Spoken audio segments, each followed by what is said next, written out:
birnin Kebbi an gama an yi SOJA Solsol.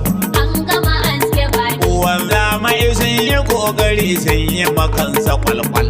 An yi wa SOJA Solsol. Sun kare kwalkwale shi ci abin su tal-tal. An gama aske bani. Karshe sai kotu ta faɗa Kebbi a bar makaura. An gama aske bani. Solsol.